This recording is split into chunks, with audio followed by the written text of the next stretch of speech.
नमस्कार जी। साहेब आपका क्या नाम है? रोहित कुमार शर्मा।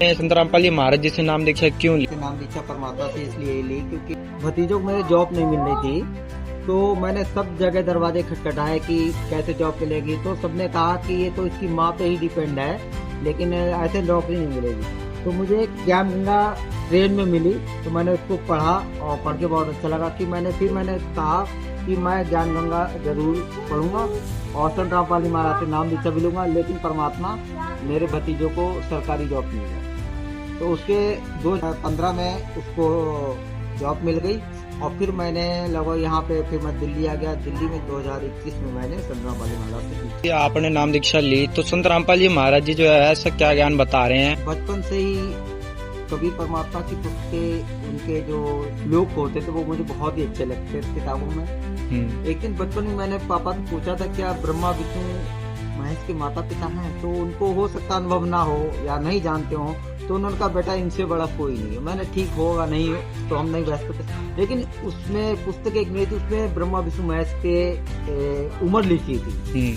कोई बात नहीं। तो क्या है कि हम 250 ब्राह्मणों के बीच में रहते हैं। हम डिस्ट्रिक्ट शाहजहांपुर के रहने वाले हैं। तो वहाँ पर जब मैंने यहाँ से नाम दीक्षा लेने के बाद मैंने पुस्तक दिखाया, बोले किससे नाम दीक्षा ली है? तो वो मैंने दिखाया से संत रामपाल जी महाराज जी से। बोले अरे इनसे कहाँ ले ली? मैंने कहा इनको तो पूर्ण परमात्मा है। बोले ये कैसे?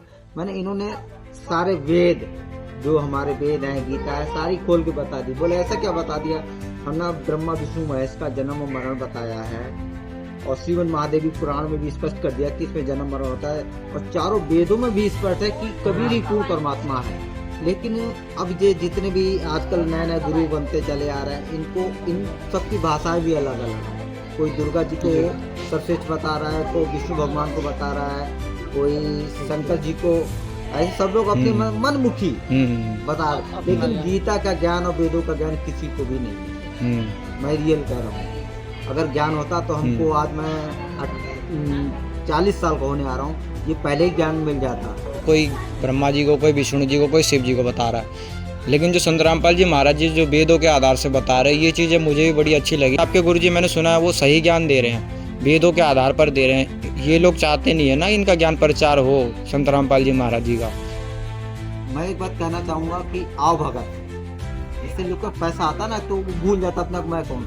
तो हो सकता कुछ इनमें से धर्मगुरु जानते भी हो कि वीर भगवान पूर्ण परमात्मा है। तो क्या है, किसी को पैर छुआने की आदत पड़ जाती है, किसी की 250, 2500, 50,000 है। मान बड़ा के कारण ये नहीं चाहते कि हम ये संत रामपाल महाराज जी से जुड़े। कई ऐसे महाराज जो कथावाचक हैं, जो कथा कर रहे हैं, कई लोग जुड़ रहे हैं संत रामपाल जी महाराज जी से, और कुछ ऐसे भी हैं जो उनका विरोध भी कर रहे हैं।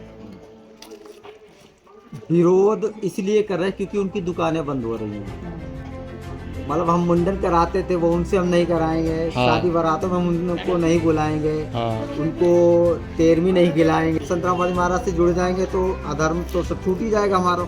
हाँ। सही नेक रास्ता पे चलने लगेंगे हम। सही, इसलिए उनको डर ज्यादा है। हाँ। डर है उनको। पुस्तक सेवा करते हैं तो जानते तो ये उनकी है।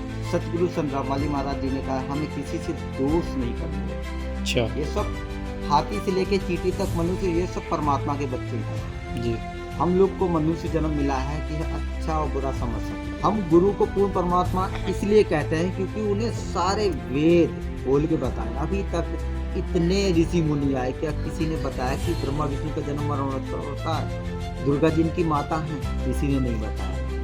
तो वो गुरु ही पूर्ण परमात्मा है, क्योंकि परमात्मा ही गुरु की रूप में आता है। वो हमको सब वेद खोल के बताता है, अन्यथा किसी की बस की बात नहीं है वेद खोलना। लाखों बरस बीत गए, श्रीमद् महादेवी पुराण में लिखा है, आप इसको खोल के देखिए जी। अगर मेरी बात पे विश्वास नहीं होता है तो आप लाइए उसको खोल के देखिए।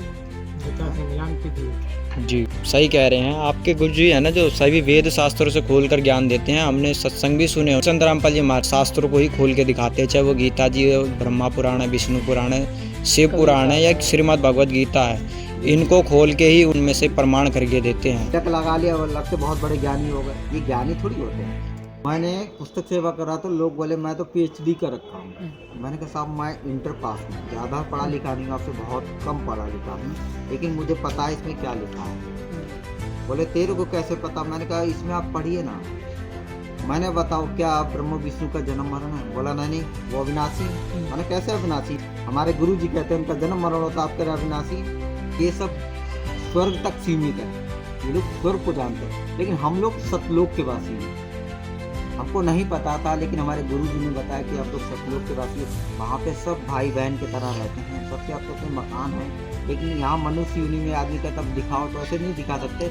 लेकिन अगर आप संत रामपाल महाराज के शरण में आओगे, प्रेम व्यवहार बढ़ेगा, शिष्टाचार बढ़ेगी और एक दूसरे से प्रेम करना ही होता है, तो उसी में ईश्वर भी वास करता है। अगर हम किसी से मनुष्य से या किसी जानवर से घृणा करें तो उसे हमारा परमात्मा हमारे साथ नहीं रहता। क्या आप कोई नशा करते हो? नहीं भगत जी, मैं कोई नशा नहीं करता हूँ। संत रामपाल जी हमारा जी कहते हैं कि कोई भी नशा मत करो, क्योंकि नशा से, दारू, मीट मछली से परमात्मा दूर रहता है, हमेशा भगवान दूर। आप मीट मच्छी भी नहीं खाते हो? मैं बिल्कुल नहीं खाता हूँ, पहले खाता था। अच्छा। जब मैं शरण में इनसे आया, जब तो मैंने बिल्कुल छोड़ दिया। मेरे बच्चे भी नहीं खाते हैं, मेरे 2 बच्चे हैं।